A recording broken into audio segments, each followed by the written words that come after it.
Do you have a car that lacks a certain amount of power? Does your car look fast but unfortunately is incapable of accepting any modifications to make it go even the slightest bit faster? Do you have a car that has neither good looks or any power? Well, first off, brother, I'm sorry. And second, I may have a solution for you, and that is to swap that bitch. What is going on, everybody? Jels from Fitment Industries, and we are back with another episode of the Build Sheet, where we are going to be going over some of the top 5 engine swaps you can do to your car.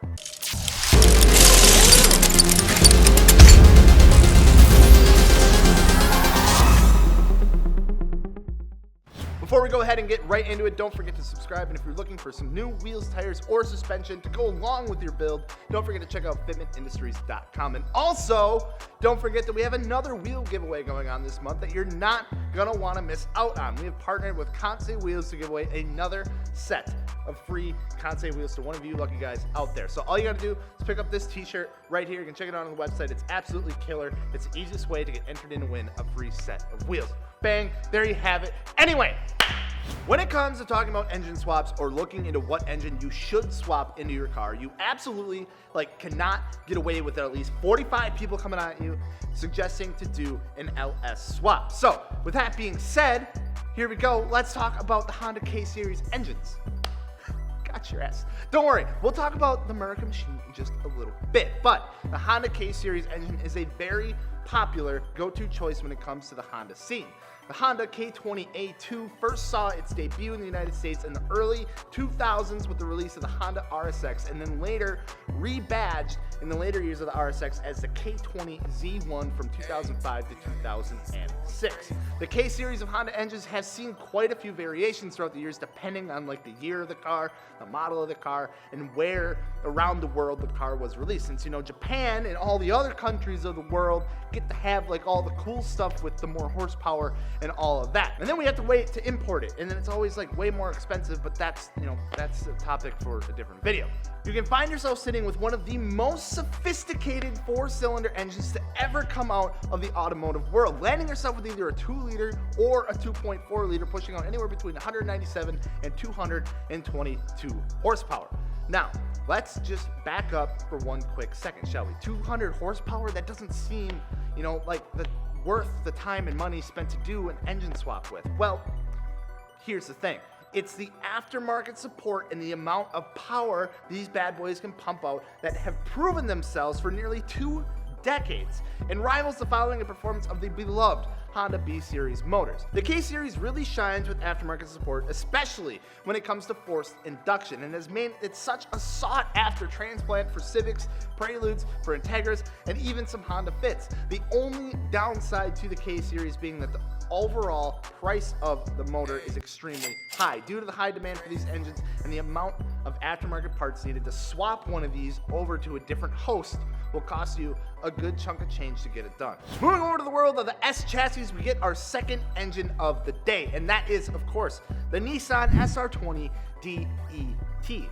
Fitted in the early 90s Silvia Ks and even some Pulsars, the SR20 is a factory turbocharged 4-cylinder that sports either a T25 or T28 turbo, variable cam timing, and can pump out a whopping 245 horsepower straight from the factory. With the engine code SR, there you go, 20 coming from the 2-liter displacement, D for dual overhead cams, E for electronic fuel injection, and of course, T for the good old spoolie boy that we can see where the SR20 DET gets its name. We see the SR20 available in either front-wheel drive or rear-wheel drive applications, making it almost a universal swap in the sense of drivetrain platforms. Most commonly, however, they find themselves sitting in the bays of either late 80s or early 90s S chassis cars, with a few of them ending up in some Miatas and some older JDM cars of that era. Although not the most powerful, the SR20 is a proven motor that many enthusiasts tend to go with, as it can be picked up for pretty cheap in the sense of an engine swap. And if swapping into an S chassis car, the whole process can remain relatively inexpensive. The only downside with these engines is really when it comes into swapping them into something outside of the realm of a Nissan and trying to find one without a ton of miles on it, because they've been around since the 90s and haven't been in production over 10 years. So finding parts and stuff like that can get a little bit tricky. Moving on to a fan favorite, the engine to decimate all. The one that makes the sweet singing sound that an inline 6-cylinder should, followed by a symphony of explosions from the exhaust. Of course, we're talking about the Toyota 2JZ. Now, of course, this engine needs really no introduction, as it is arguably the most talked about and most respected engine to come out of the JDM car. In fact, the entire JZ lineup of engines have really proven a name for themselves, whether it be the naturally aspirated 2J or even the 1JZ. But let's talk about the one that you care about the most, which is the 2JZ GTE, which of course is the factory turbocharged 3-liter inline 6 paired with not one, but 2 turbos paired sequentially to get that power throughout the whole power band. 2JZ, no brother. And even though it was only rated at 280 horsepower originally, which turned out to be completely false, and when the engine was finally brought to America in the form of the A80 Supra, which was sporting bigger injectors, stronger turbos, and a new cam setup, this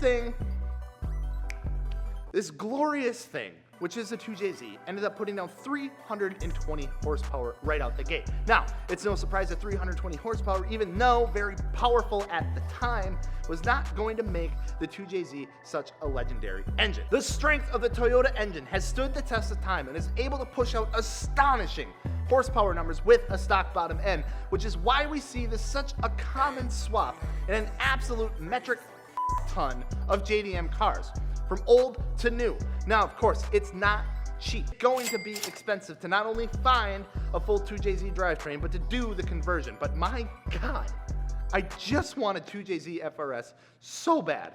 Moving on to engine number 4 on the list, which just so happens to be yet another JDM legend. Weird how that works, isn't it? Like legendary cars, legendary engines. But that is the Nissan RB26 DETT. Japanese manufacturers love to use acronyms in their engine names, I swear. Yet another turbocharged inline 6 coming from Japan, but this time with a 2.6-liter displacement, with its host being the infamous Nissan Skyline GTR. Throughout the 90s, the RB26 is just another one of those engines that has proven itself time and time again, with the capability of being pushed into the 600 horsepower range with really not too many modifications at all. However, the cost of the modifications and maintenance on these engines is where it has its downfall. It's an expensive platform, not only to maintain, but most importantly, to modify. However, if you can fork out the dough, you can find yourself dumping one of these into any old Datsun, an S chassis here or there, or maybe just a classic Mustang. How many Fast and Furious references could I make in one video? I don't know, but we're moving on to the 5th and final engine, which is now the one that you've all been waiting for. The engine that was built to make our founding fathers proud. The one that packs the punch of at least 1,000 bald eagles. The good old-fashioned American LS. That's right, ladies and gentlemen, we had an American engine make the list. First seeing its introduction in 1997 and still being produced to this day, the LS has stood the test of time and has become one of the most commonly swapped engine in existence. But why? Because why not? Well, actually, it comes down to not only the availability of these engines, but the simplicity of these engines as well. And the fact that they can be turned into something of pure terror and horsepower and freedom. There are many generations and variations of the LS, ranging from the LS1 to the LS6 to the LS2 to the LS4. But most importantly, there are 2 that you really, really care about, and you know exactly which 2 I'm talking about, and that is the LS7 and the LSX. The 8-cylinder, 7-liter engines pushing out just over 500 horsepower and 470 foot-pounds of torque, straight from the factory. The perfect amount to make anyone's mullet twitch. The LS is such a popular go-to engine swap simply because of its cost and the amount of horsepower and torque they can bring to a vehicle without having to even touch modification. So there you have it. Now that I got all worked up, there is our top 5 list of some of the best engine swaps that are currently out there and that people do still to this day. Let us know down in the comments below which engine you would swap into which vehicle if you had the choice in unlimited resources, of course, because, only one can dream, I guess. But that's going to wrap it up for today. I'm Jealous from Fitment Industries. Don't forget to subscribe. Wheels, tires, suspension, fitmentindustries.com, all that sort of good stuff. And please, pick up a t-shirt. Gets you automatically entered in to win a free set of wheels. I mean, what more could you ask for? But we'll see you later.